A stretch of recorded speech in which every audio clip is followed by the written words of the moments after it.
Welcome to the Feisty Women's Performance Podcast. I'm your host, Sara Gross, Ironman champion, PhD in women's history, and founder and CEO of Feisty Media. I started this show because I wanted to cut through the BS of diet culture and fitness culture and actually learn from high-achieving women at the top of their game who have figured out how to feel and perform their best at every stage of life. So I chat with experts, elite athletes, and leaders who have learned to succeed despite the massive gender data gap in exercise and medical science and product development. Every episode is filled with information, advice, and anecdotes that will help you fulfill your potential as an athlete, mom, leader, or business owner. And listen up. If you don't subscribe to our Women's Performance newsletter, you are definitely missing out. It's totally free. So head over to womensperformance.com and subscribe now. That's womensperformance.com. This podcast is a production of Feisty Media.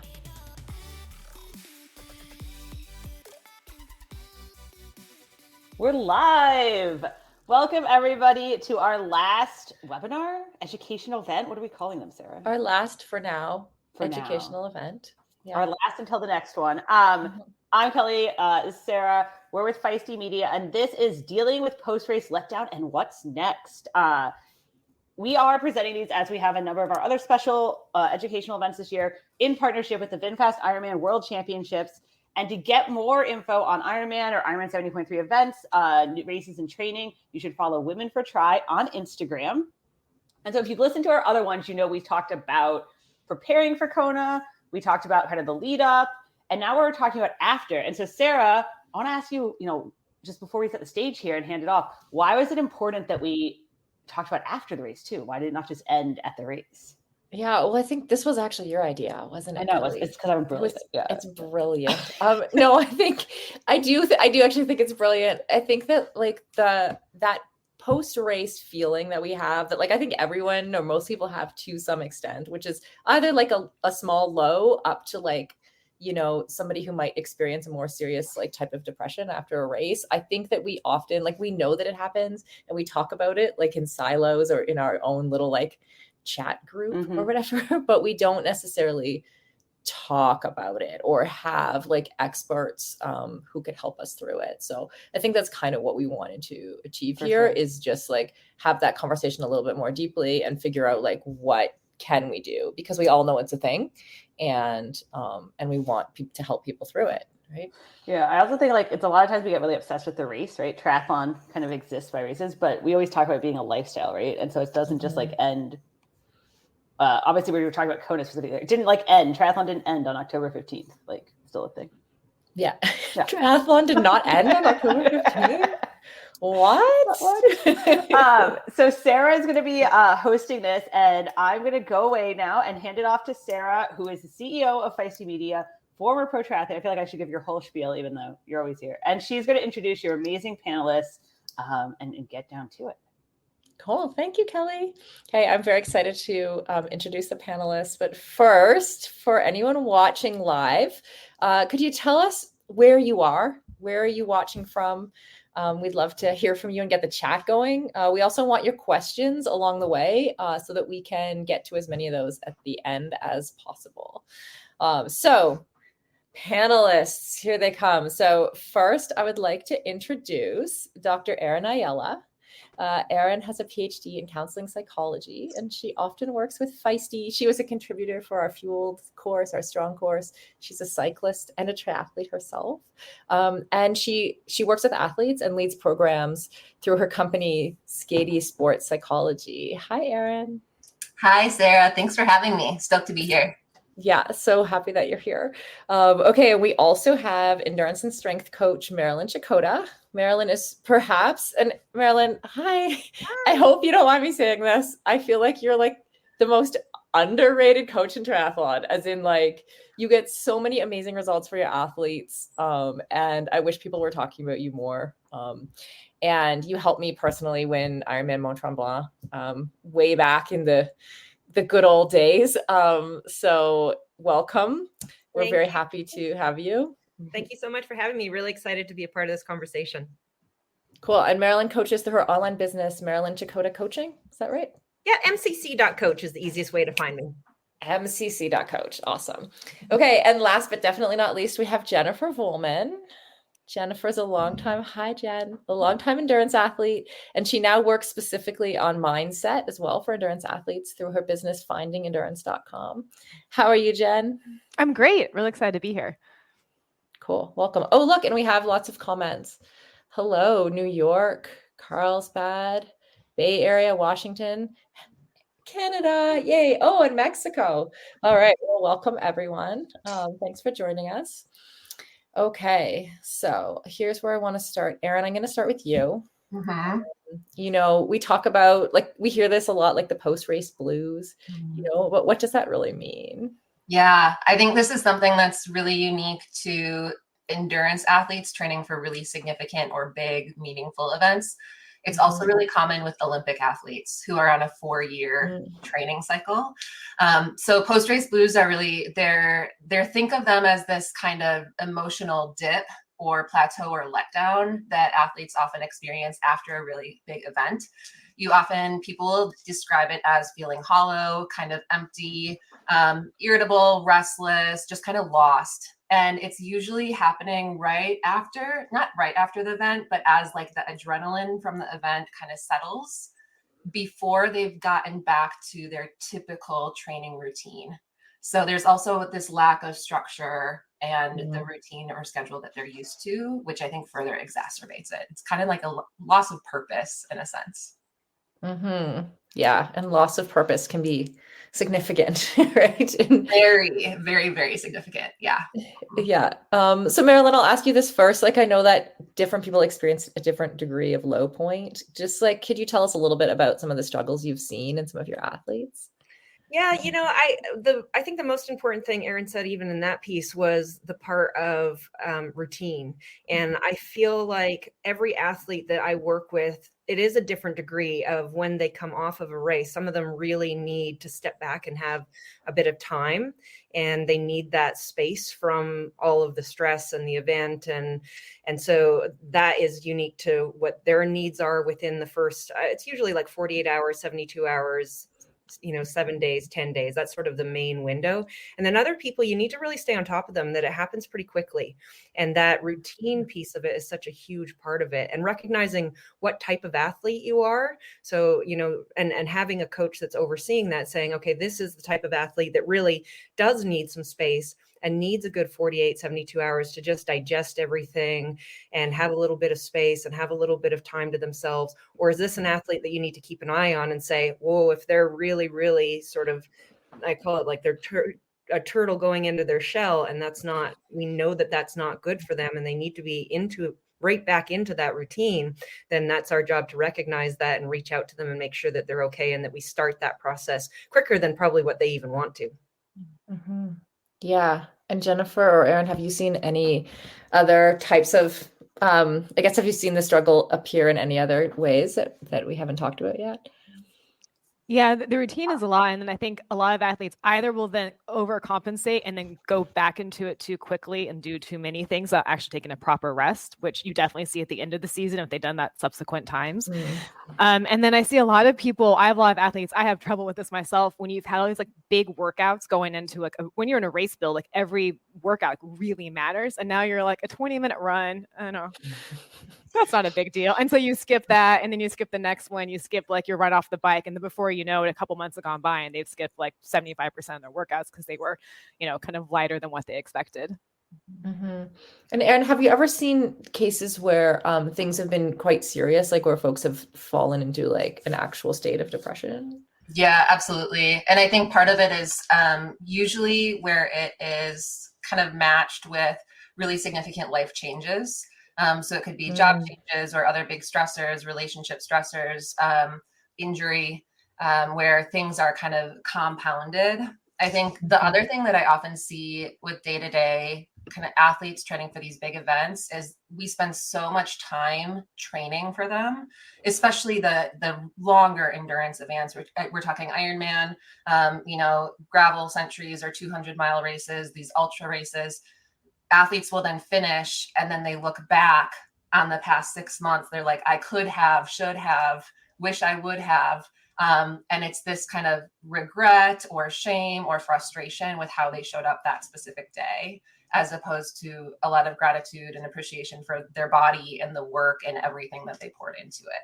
So I think that's where that kind of emptiness also comes into play, is like, I could have, should have done so much more. Right. And what is our, like, Erin, what is our brain doing? Like, why does this happen to us? Like everything is, it's not just, what do you call it? Well, it is just mental, but there's always like a physical side to this stuff, right? Like there's always chemicals in our brain doing things. And yeah, it is fascinating. I think it's fascinating because I nerd out over this stuff. Long story short, dopamine is one of the neurotransmitters in the brain. And when we are actively taking steps toward really meaningful goals, we are releasing that dopamine. So if you also think of that feeling, I get goosebumps just thinking about it, crossing the Ironman, the finish, the start of the race is just, it's so exhilarating. That's your dopamine kind of working its way through your system. And with a regular exercise routine, we get used to that. And then, so this is why taper is also really difficult for athletes, because the exercise really significantly drops as we're resting and recovering. So we're not getting that same dopamine that we're used to. So it's basically your mood is shifting as a result of the changes in your routine and the exercise. And so do you think, like, should we be trying to get that dopamine hit somewhere else? That's what everyone tries to do. Yeah. They're like, what do I do instead? Right. That's where I basically say, like, we've got to ride the waves and the emotions. Like, as athletes, we are setting ourselves up for more highs and lows due to the nature of sport.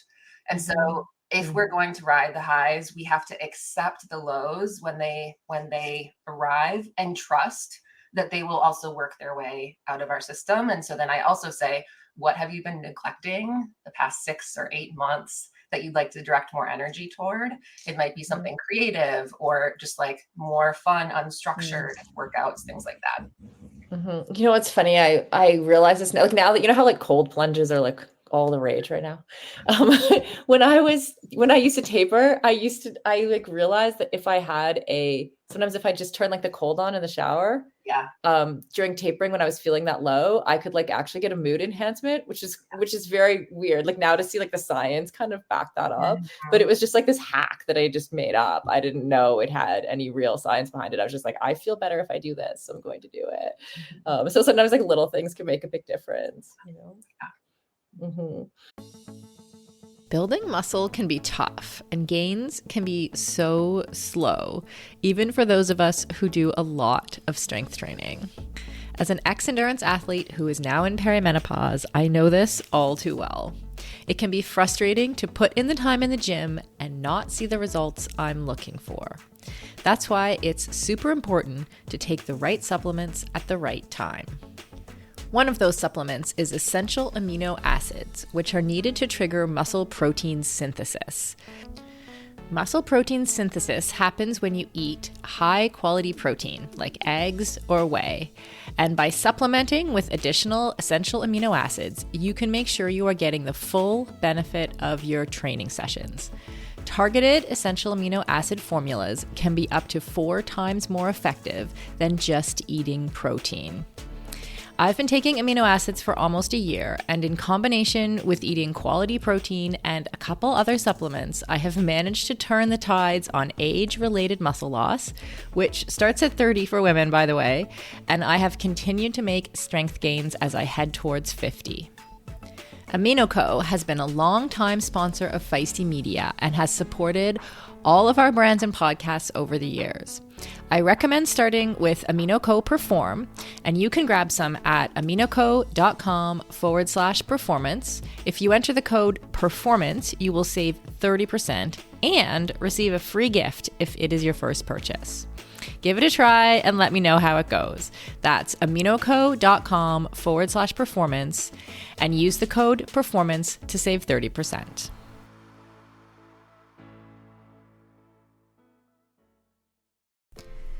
Endurance sports should be accessible to everyone, right? That's why we are so excited to be partnering with Motive.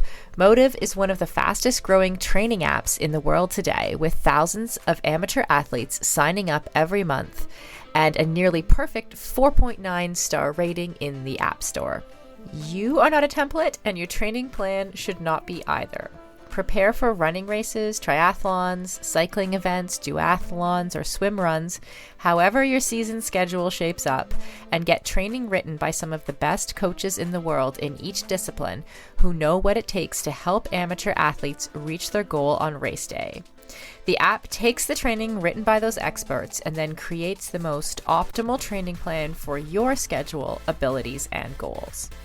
Plus, the training is fully customized to your race schedule, how much you can train each week, your current abilities, and the goals you want to achieve in your race.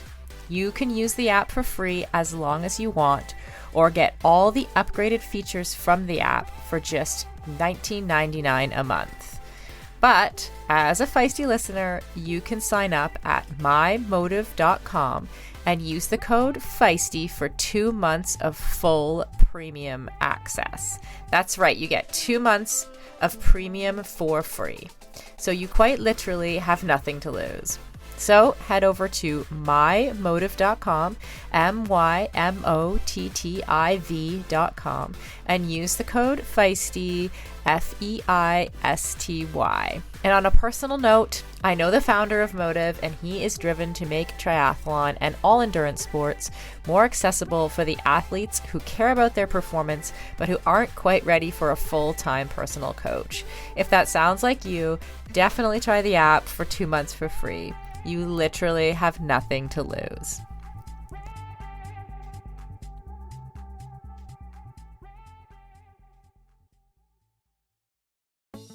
For decades, running shoes have been researched, tested, and designed for men. Brands have relied on the shrink it and pink it approach to sell male shoes to female customers. That's why we are so excited to be working with Hedas. Hedas designs athletic footwear for women that elevates performance, safety, and style. Hedas unlocks the science behind women's biomechanics through dedicated research, creates better shoes for women that support their longevity and performance, and establishes new design standards to promote transparency in a male-biased industry. Hedas have a lower ankle collar to reduce rubbing, a breathable mesh toe box to allow for ventilation and to allow for female toe shape, a special kind of plate in the midsole to keep tired legs going, a narrow heel cup to reduce heel slippage and take the pressure off our Achilles, and a rounded instep to create a snug fit. Hedas has 3 shoe models designed for different sessions: the Alma Cruise for long runs, the Alma Tempo for training days, and the Alma Speed for pushing the pace. I've personally been running in the Alma Cruise and I love them. It's the shoe I always wanted and never knew I needed. The fit is perfect in every way. You can get your own pair of Hedas at hedas.com and use the code Feisty20 for 20% off. That's Feisty20 at hedas.com, and it will all be in the show notes. Okay, Jen, let's ask you this one about like red flags. So, I think some of us, when we don't necessarily have a complete support system, or some folks have just had a coach to get them into the race and through the race, and now are maybe on their own, or are surrounded by friends or people at swim club who they may see suffering. Like, what are some of the red flags to be aware of someone who might be like suffering from a low point of people around us? Yeah, I mean, I think that's a great point. Also, Aaron made about just accepting it. Like, that's part of it too, is just accepting this piece of it. So, but if you're finding yourself really struggling, even though you've totally accepted the low point, I find like restlessness is usually a really common sign, and it's back to the signs looking for that hit of dopamine. So if you're like trying to cover it up with all of a sudden like a lot of social activities, or too much working out, or perhaps a lot of extra food, or a lot of extra alcohol, or all these things that will like substitute this, if you find yourself like doing this like to a larger degree than what's normal for you, that might be a sign that you're just at a pretty big low that you're unwilling to feel. And so that's usually a pretty decent sign. And when that happens too, like a suggestion is the first part, just being aware of it. Like if you're aware that's happening and you're aware that maybe you're facing a low, like that can go a long way to helping you like regulate your system a little bit. Mm-hmm. Yeah. Marilyn, anything to add there? Some red flags that you've seen in the athletes you work with? Yeah, it's a drastic change in behavior to try and get that feeling, right? And that I think that's the key thing that everyone is saying. It's, so I always recommend to people, if you're used to waking up every day at 5 a.m., yeah, have your few days of sleep in, but then let's keep the routine pretty same. Let's wake up at the same time every day. Let's have a schedule planned. Most triathletes and athletes are pretty driven people by schedule, and just alone waking up and not, you mentioned about all of a sudden having all this free time. They get a little lost when they don't have all this free time. So I think, we can combat some of these urges to, turn towards food or alcohol or social activities. We recognize that, okay, I'm in a bit of a low here. What can I do to make sure that I stay on track? Well, let's wake up at the same time every day. Let's have a plan where we schedule things at similar times that we're used to doing things every day. If we always swim at 8 a.m. every day, have something planned to go do at 8 a.m. every day that is healthy and it's productive, and maybe it's meeting friends. Meeting friends gives you that same type of dopamine, but it's healthy and you're going to have a great conversation with friends. If you're used to getting out for a jog in the afternoon at 3 o'clock after work or 5 o'clock after work, maybe it's that you go for a walk with a dog, or you volunteer at a shelter, or that's a time that you play with your kids, something that's going to provide that same thing, but it's the same structure and routine. Eating your meals at the same time, going to bed at the same time, or fairly close to after you've had a break. And then before you know it, that 2-3 week window has gone by and you're starting to get into, okay, we're reevaluating the season. We're starting to set new goals and we're starting to plan for the next year. You've gotten through that hump and you're on to the next chapter of getting excited about new goals. So I think just like you had mentioned, be aware of it and accept it. But how can we combat it? Combating it comes from sticking close to those same routines and really planning for that in the days ahead, the week ahead, expressing it to your family and friends and saying, hey, I know I'm not training anymore for this specific event, but it's still going to be important for me to follow somewhat of a schedule. I think that's going to be really helpful for most people in that. Like I say, 48 hours, 78 hours, but mostly then once we get out of that 72 hours, that 5 days, 10 days, 2 weeks, that's when it's really going to be important to add that structure back in. Yeah. And when we talk about adding structure back in, I love your suggestions of like maybe meeting a friend for coffee instead of going to swim club or whatever. But also like how much I remember I used to do things like if I would on a day when I would normally swim 4K, I might swim 2K, so how much, and Marilyn, I'll bounce this back to you. Like how much exercise should we be doing to make sure that we're like recovering enough to get, to stay healthy into the next season too? Yeah, it's really common if you come off of something, let's say as high as the world championships, and if you talked about having a poor performance where you come home and you beat yourself down, you feel like you need to get to the grind right away because we're really driven people, or maybe you come off of a great performance and you're so excited and so motivated for the next year. Jennifer touched on that people get carried away and they get at it too quickly. So if you don't have a coach monitoring that for you, I just talked about the schedule. You can place in what recovery activities can I go do? And that was mentioned already. Maybe replace it with something else. Instead, go to your swim practice because it's probably social for you and it's non-weight bearing and there's a recovery element. Maybe you throw on the fins, the buoy, the paddle, and you get out early and you go in a couple lanes that are a little bit easier and swim with some new people. And so the friendship is still there. The structure is still there. There's a recovery element there, but you're not pushing yourself in lane 1 to get 5K and leaving on a strict send off and all of those things.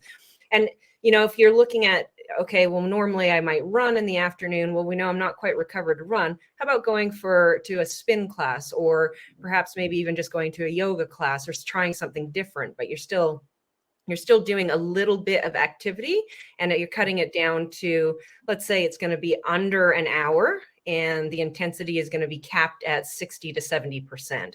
And so the primary is that it's recovery based and that it's social and that it's fun and you feel better afterwards. And so you're always looking at those things in that window as well. Mm-hmm. Yeah, Erin, do you have anything to add to that? Like what else sort of can we do during that time frame to kind of avoid that low or those low feelings? Yeah, I think I really echo what Marilyn has to say. I think I'd also add like athletes, a lot of endurance athletes really like to achieve and check the boxes and finish things. Like they like the satisfaction of having done something. Like, so what color does it change on Training Peaks? Exactly. Like green. Like, right. And so I think in general, it's like there's this sense of, because I'm not doing those things right now, there's that restlessness that kind of Jen was describing. And so one of the things I'll often say to my athletes is like, are there other things that you could do to kind of get that satisfaction? One, like volunteering and altruism is a really great way, like, you know, like walking dogs at shelters or just giving back to the community is a great way to kind of give yourself a boost. But also some of the creativity things, like it sounds cheesy, but is weirdly effective, like mindfulness coloring books. Paint gems is a really big thing now, like these really tiny pieces of beads that you put in, it's like paint by number without the paint. So it's a lot less messy. Or some of the other things of like taking a course online or reading a book that you've had on your nightstand for the past 6 months. Like, what are the things that you feel like you've been wanting to do while training, but you haven't been able to make time for it because you've been prioritizing your training? That's a great opportunity. And then other things, just like thinking about races for the next season. Like if you want to daydream and plan, like do it, like write down all the races that you'd love to do. And then you can have a reality check with coach later, but like let yourself daydream. I think that is healthy as well. I love that. I also want to know what this bead by number thing is. Yeah. One of my athletes might be watching this right now, but she knows that I've done this. So this is what it is. This is versatile. Oh, amazing. Is that so one of my athletes actually like was really struggling with some of the just like rest day stuff. Like I need to do something. And so but it was really funny because she's like, oh, you do the small ones, I do the big ones. And I was like, of course you do, right? But this is like a national parks pack and it's really satisfying. I love that. So yeah. And one thing, like this might seem like out of left field, but I definitely, like when I was pregnant, another time when like I wasn't getting my usual dopamine hits, you know, and I think like it's a similar kind of thing where you can't do your regular training.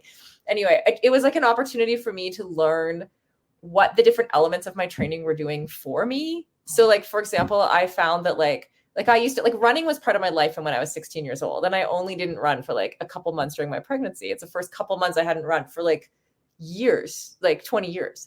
And so I learned though, then that like actually walking and being outside was a huge part of what running was doing for me, but I had never separated those things out. And that has now like that was like 13 years ago. Like just that learning has been really important because like, oh, I don't need to go running. I can go outside and that will give me a little bit of that like joy that I'm looking for. So honestly, Sarah, that was something I was just like right at the tip of my tongue that I was going to say is that making sure that people get sunshine. You know, we're endurance athletes who go outside all of the time. And then all of a sudden, if, you know, it's great to take a course and it's great to tackle some of these other, you know, activities that we want to do, but remembering that some of those, if you're not quite getting what you need out of that, and you're sitting there going, oh, that probably isn't for me, it is likely that you're a person that it's important to get outside every day. So that I'm really, really glad that I heard you say that. It's actually go ahead. It's actually an activity I give some of my my athletes is to list out what they love about different pieces of training that they're missing. Like, is it feeling like you did like a really hard effort? Then you can do a short VO2 session on Zwift, or go outside, or go join a group ride and get a VO2 that way, or go outside if you're missing being outside. Because a lot of times we associate cycling with, like you said, with all those different things, or with running, but we don't realize like maybe we like to swim because we actually just like to be with our friends, and that's like the most enjoyable part of that. So then you can just replace that without having to do the 5K hard session, or go for the run, or do the long bike ride. Yeah. And Jen, you actually raced in Kona.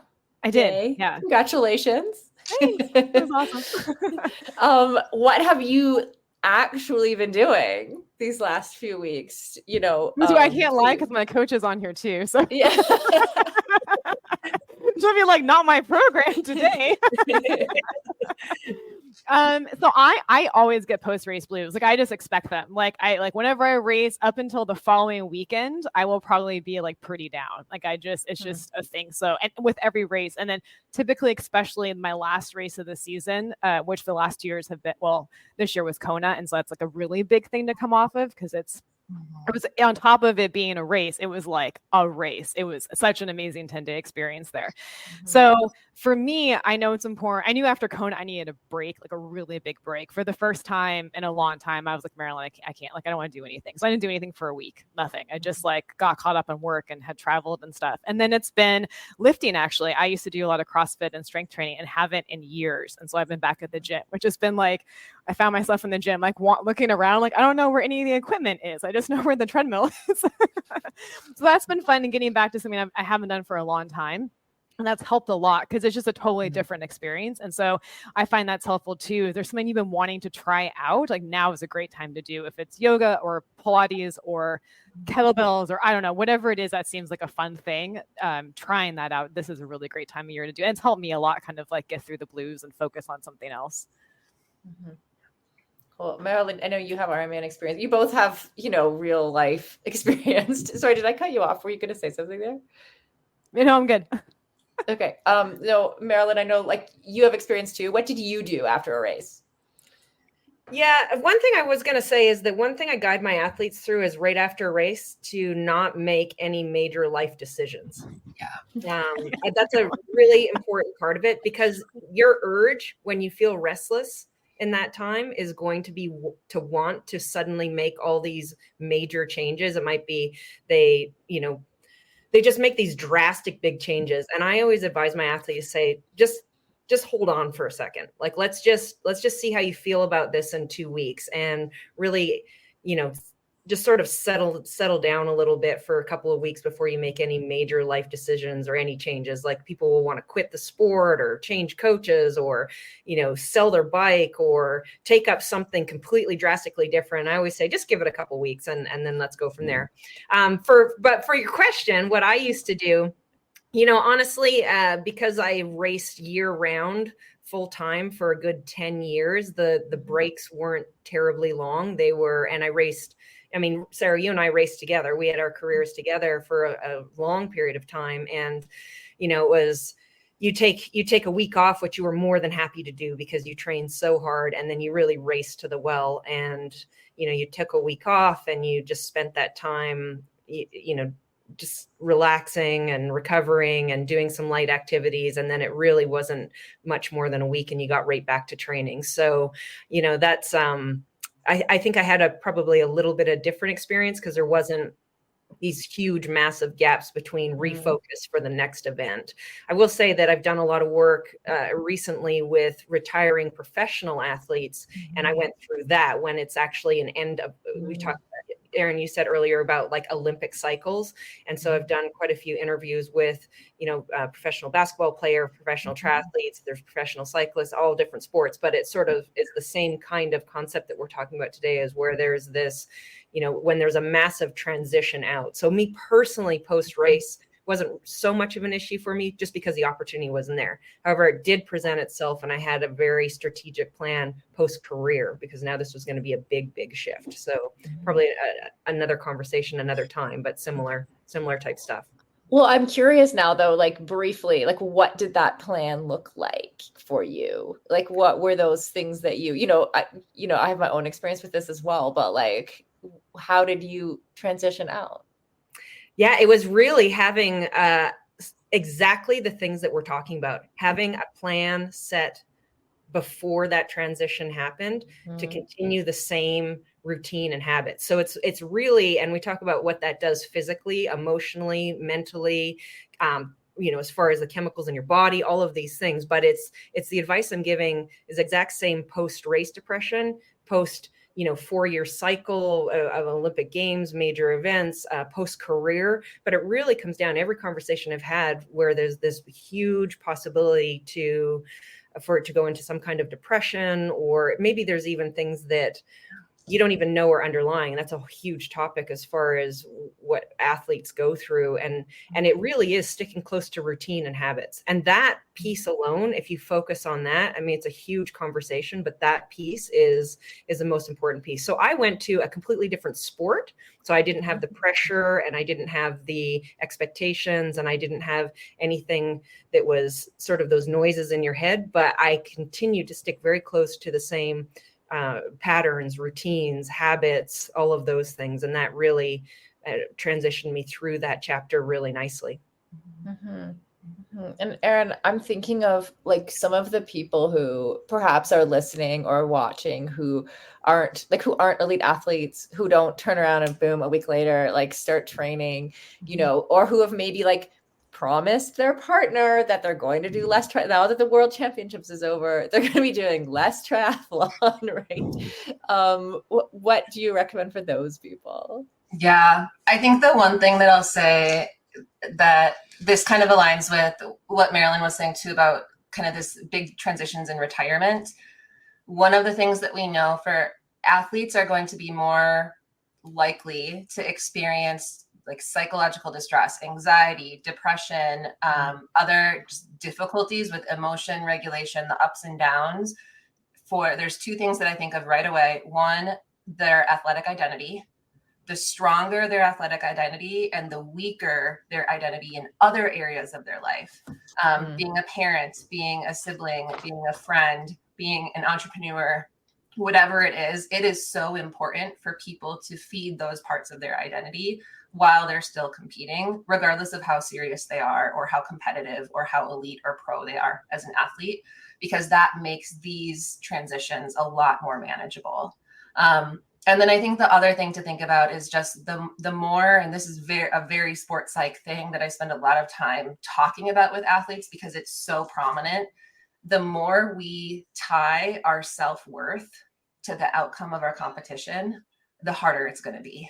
So for any athlete, regardless of what level you are, if you're going for a certain time or a PR and you don't reach it, and you feel like a failure, that is going to make it much more difficult because there's always this like bar, this gap that you haven't yet reached.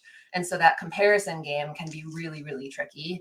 So I'd say, especially for like the athletes where they're kind of looking for this next thing, there's this concept in positive psychology that we talk about. It's called the hedonic treadmill. And I talk about it a lot with endurance athletes because it is so common, where basically what happens is, we often say, I'll be happier or I'll be satisfied when I make it to Worlds. I'll be happy or satisfied when I finish my first Ironman. It'll just be one, right? And we get that happiness increases, and then it naturally goes back to baseline. We as humans, like, we just have a natural set point for happiness in general. And so then we look for our next fix. And so then it's like, well, how about this one? Well, maybe I'll just do one more. And that's that hedonic, where it's the treadmill. It's like the hamster on the wheel. We're always looking for our next thing.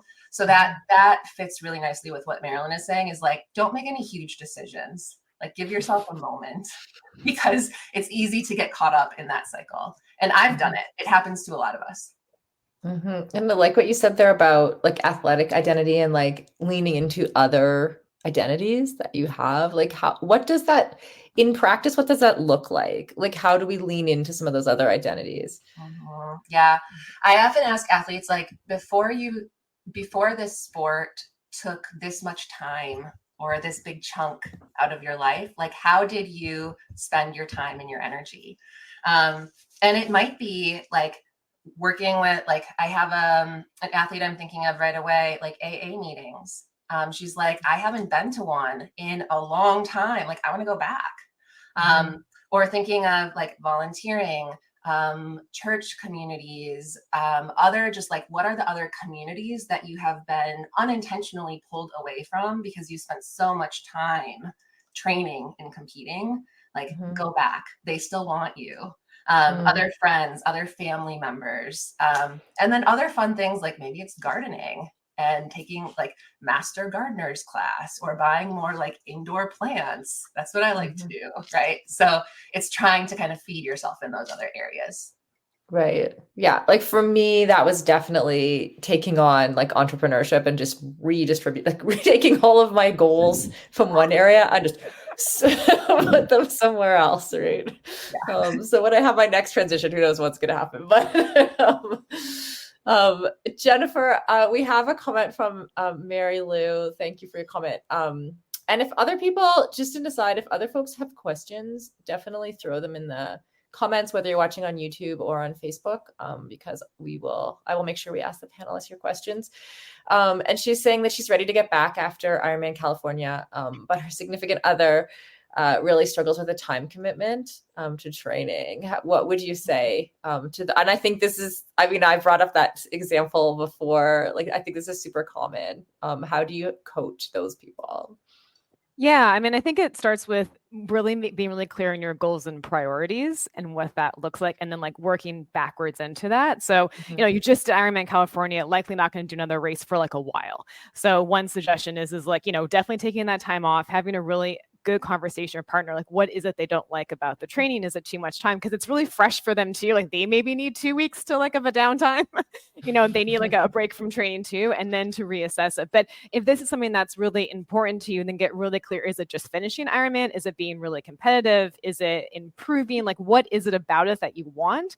And then what is it going to really take? And maybe that's working with a coach. Like, what are the pieces really going to take? And then having that conversation with your partner so that they feel a part of it as well. And they feel like on your team. Like I find that if your partner can feel like they're a part of your team and your experience, like that is something that goes for a long distance. And it's so much better to do that now in off season than like 4 weeks before a race when you're like head out the door for another like 8-hour ride. You know, like you want to do all this work ahead of time so everybody feels like they're really on board at the same time, including yourself. That's great advice. And anyone else? Yeah, I think like when it comes to any relationship, it's communication, right? How many athletes I work with that I actually have to say to them exactly the piece that Jennifer's talking about. Have you talked to everybody involved about what it is that this really entails? So if you're taking on an Ironman, does everybody know exactly what that means? Not just, hey, I entered an Ironman. And then a surprise, I'm going to be gone 20 hours a week and at work all week and exhausted when I'm around. So it's like having those conversations ahead of time. And it is oftentimes if you have a spouse that's not in the sport, or maybe you haven't expressed to them exactly how important this is to you, they're just sitting there waiting for this to be over. So I think that's really, they sit around going like, okay, this is over after this. And I think, you know, having a really good conversation with the people in your life, that this isn't, you know, what did you guys say at the start? Triathlon didn't stop at Kona. It continues, right? And if you are a triathlete, you are an endurance athlete, it's a really important conversation to have with the people in your life that, hey, yes, there's going to be times where there's more dedication and it's going to be more time consuming, and this is when they are, and even, you know, map it out. And then these are going to be times where it's going to be a little bit more freedom, and I'm going to be able to do a little bit more, and I'm going to be able to be flexible, and I'm going to have more time on my hands. And I think when everybody knows how important it is to you, and that this isn't going anywhere, but this is how it can be structured throughout the year, so there's room for both things, and then make them a part of it, and make them, you know, how can they be included in it and not just sitting there waiting for it to be done, then I think that, you know, everyone can enjoy it, learn from it, and really be a part of the whole big picture of it. Yeah, for sure. And Marilyn, when's the best time to start planning your goals again? Like, when's that nice time frame, or how does it vary for athlete to athlete? Yeah, I'm mandatory. I have some athletes that the second they finish their race, they're ready to go within days to, you know, send me, you know, all of the breakdown of how it went and what they're going to do next. And I always say, like, give it a couple days and then we'll go over the race. And then once we've gone over the race and it's the end of the season, I always recommend, hey, take a week, 10 days, and just go in and do something else. Think about other things. You know, obviously I know that most of my athletes really well. And so I know if I need to be checking in on them more, or if they're the type of athlete that needs that schedule check, or if they need, you know, Jennifer and I had that very clear conversation. Hey, Marilyn, I need a week to do nothing. Okay, just go away and do nothing. So, I think that after that period of time, 1 or 2 weeks, then that's the time to start to revisit things. I think in that first 7 days, it just really should be encouraged to just relax and enjoy the downtime and take some time to reflect, because how you feel at the finish line, how you feel 24 hours later, how you feel 48 hours later, and how you feel 1 week later is really, really different. So for example, I had an athlete that raced in Kona. We went in there with she had put in all the work. We went in with high expectations. She didn't quite have the day that she wanted. And I knew that she needed a little space, and how she felt immediately at the finish line. By the time we had our conversation about the race was a full 10 days later. And it needed that amount of breathing room for her to really reflect on everything and see things differently, and understand that even though some things that day didn't go the way they wanted, she went from being incredibly unhappy with herself to really realizing how good a job she had done all year, the improvements she made, and how well the race actually went. Just maybe we didn't quite hit the targets that we had set out to that day. So it changes, right? So to answer your question, I think a week, if you're going to put a number on it, give yourself a week, give yourself 7 days.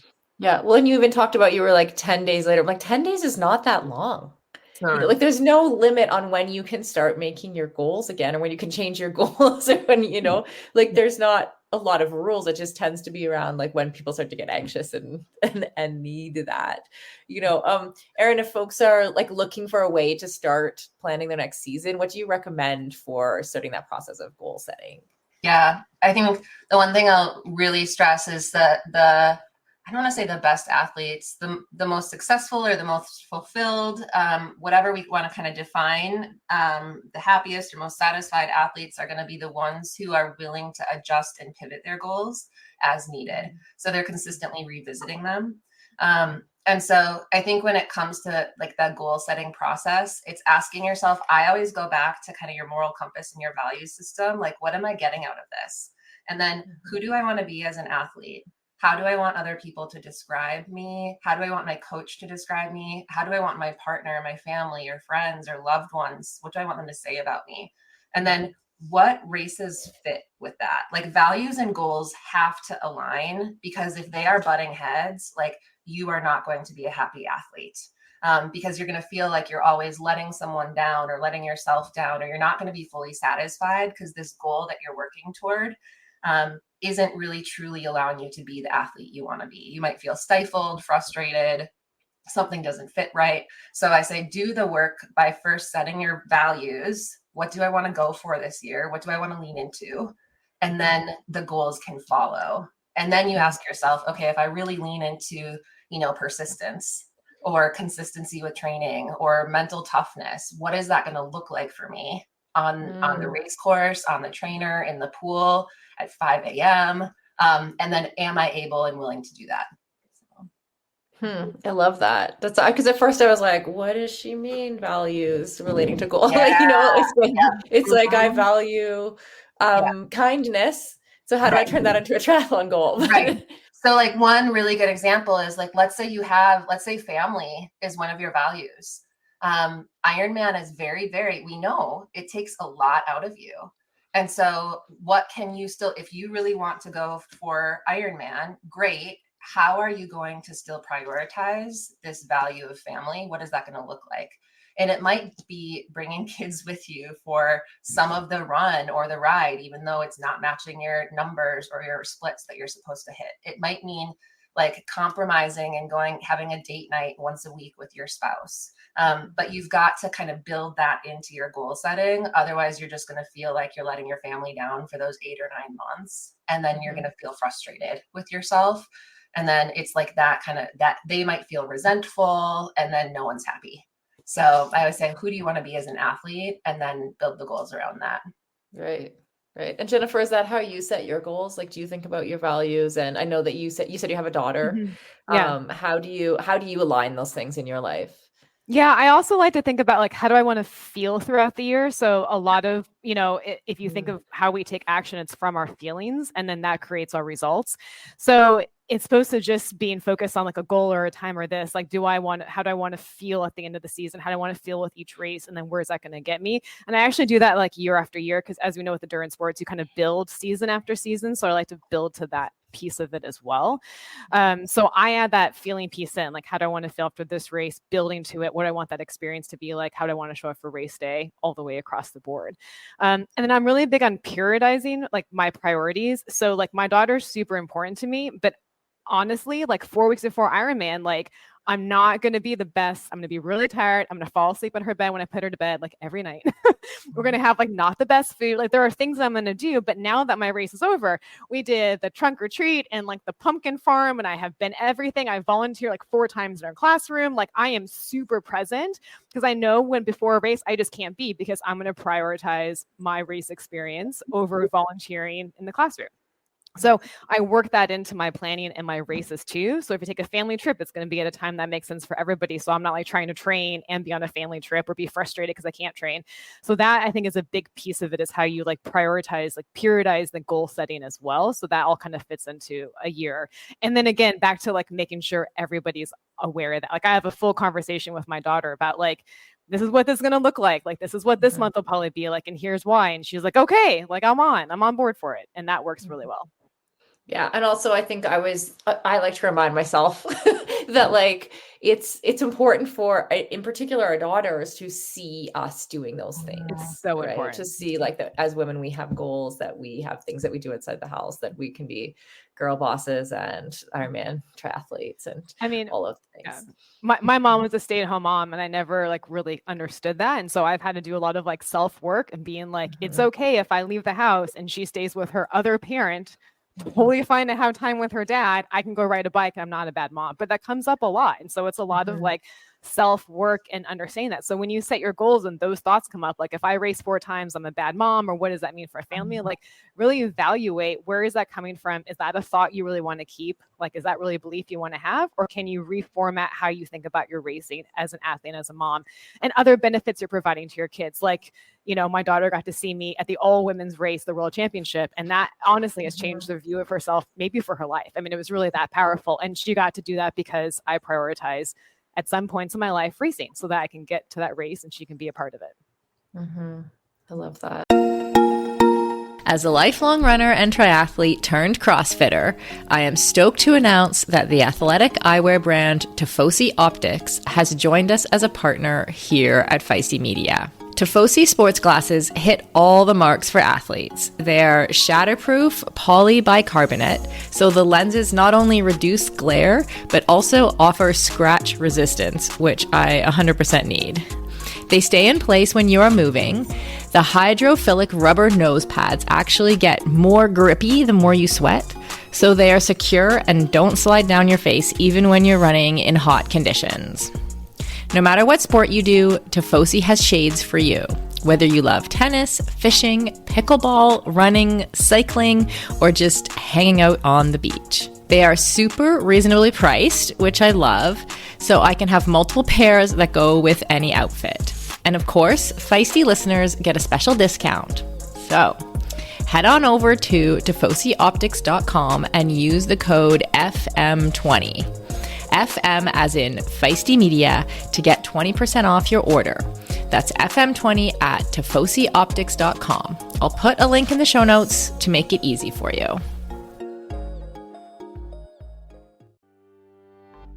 As we head into summer, rest and recovery are critical for improving sports performance, reducing stress, and living a long and healthy life. We should all invest in better sleep. So, think about the thing you lay your head on for 8 hours a night. If it's not exactly right for you, it can lead to needless tossing and turning, or worse, have you waking up with an unrelenting kink in your neck. My new Lagoon pillow has helped me improve my sleep immensely by pairing me with the performance pillow that has everything I need. So I personally was matched with the Otter pillow. Shout out to Team Otter, which I love because it has a gentle cooling effect. And I was able to choose how much stuffing I wanted in it, which is super important to me because I'm doing a decent amount of CrossFit these days and my shoulders are kind of creaky. So having a pillow that is stuffed just to the right height keeps my neck and head in exactly the right position and comfortable for the entire night. And as of fall 2023, Lagoon launched their 100% mulberry silk pillowcases. It's cool to the touch, buttery soft, and great for your skin and hair. You've got to go check out this pillowcase if you want to feel great and look great every morning. Waking up for morning workouts has never felt better. I'm refreshed and pain-free thanks to my Lagoon pillow.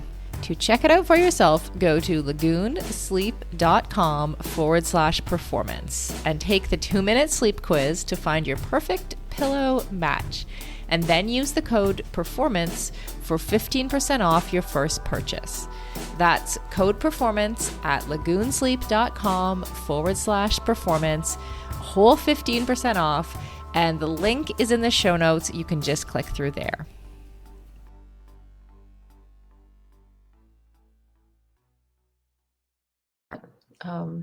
So Mary Lou's asking, do you ever suggest like moving your long rides and runs? This is maybe for Marilyn during the week to free up weekends for family. Is that something in practical terms that you recommend for athletes?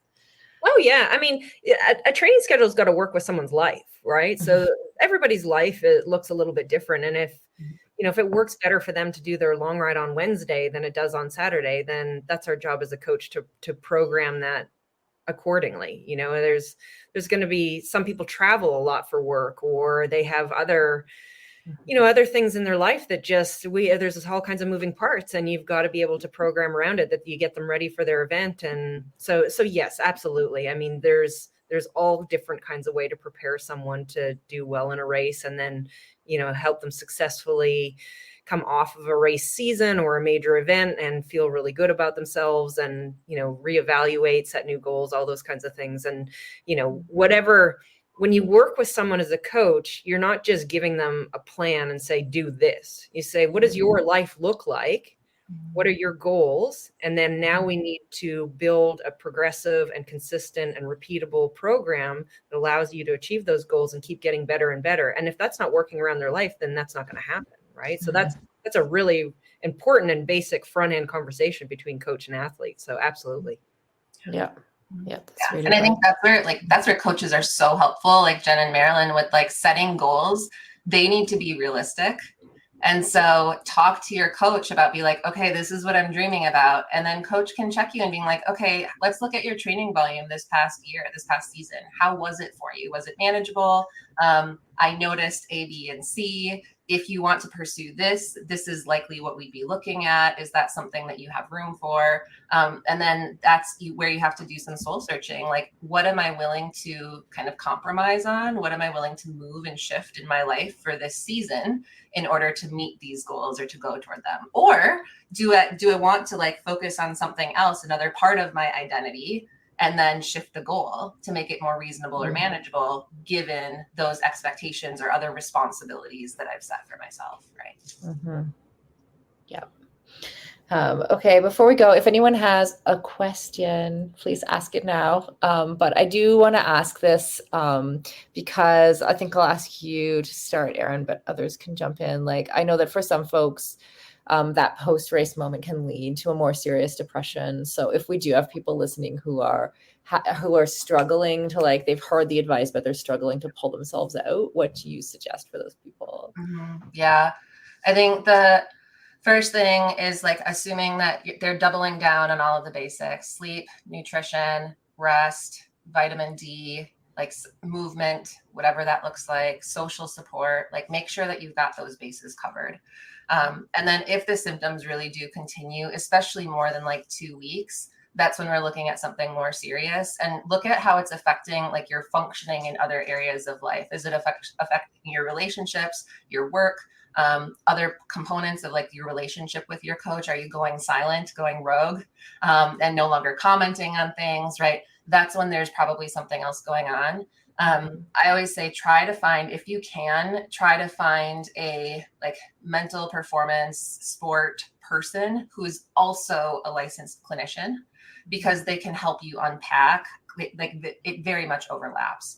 I'm happy to provide resources. The one that I would say that's easy to Google is the U.S. Olympic and Paralympic Committee has a mental health registry.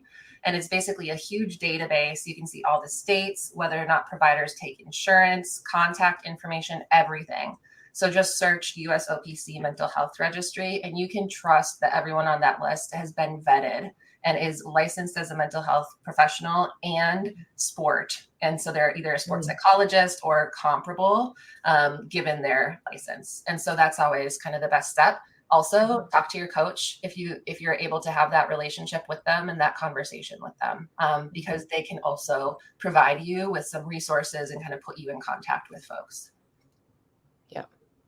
Yeah. The one thing I would love to add to that is, you said, Sarah, there's going to be people who are listening who are struggling with this, and we're giving them great advice, information, and tools. But I think the first step is, if you are one of these people, is to speak up and say something, because most people, we're by design, we're hard on ourselves and as endurance athletes, and it's hard to admit when you're struggling, because we always want to be seen as successful. And so the most important thing is if you are struggling, a lot of people will even set in place all of the tools that we suggest, and they'll still be struggling, but they won't say anything. So just have the courage to say something to somebody, to anybody, whether it's a close friend or a coach or a spouse or someone, but just be okay with actually speaking up and saying something about it. Mm-hmm. Yeah, that's great advice. Jennifer, any last minute words of wisdom? I would say the only other thing is, this is such a great time to work on the mindset pieces that perhaps you haven't incorporated into your training. Like, that is the piece of, you can do all you want with like physical training, but if you haven't really like honed in your mindset when you race and train, like that's a piece, an element that you're missing. And now is a great time to start. Even if it's like a 10-minute meditation every morning, like give it a try, download an app, give it a shot, like use that now and create that habit. So when training picks up, you're already used to doing that. And now you can start to incorporate that into your training and your endurance training, into your racing. And so now is a great time, or even like mobility work, like anything that is super enhanceful, that's really hard to do, like when you're thick of racing and training, do it now. And then it'll already be a part of your routine in life by the time you pick up training again for the next race. That's great. Yeah, that's something I've found super useful the last couple of years, is like that 10 minutes of motivation or meditation, I should say, in the morning, where it's like, yeah. And I'm literally like in the habit of asking myself, like, what am I doing today? How do I want the day to go? And does it align with like my values and goals? Right. And then you can sense those things right away. Like when something's off, like, oh, maybe that's not a road I should be going down, So yeah, that's something I found super helpful. Yeah. And, do that for 2 weeks and then maybe set your goals and priorities after that. You might be in a slightly different place if you spend that quiet time with yourself than you would be 10 days after a race. Like maybe you do it a month afterwards, after two weeks of doing some mindfulness work. Might be totally different. Anyone else? Last minute words of wisdom before we sign off? Any other questions? You've imparted all your wisdom. Amazing. Well, thank you all so much. Thanks, Erin, Marilyn, Jennifer. We appreciate you. And for our audience and people listening after, yes, all the best with all of your next moves. And we hope that you have at least gleaned some wisdom from our panel today. So thanks, everybody. Thank you, everyone.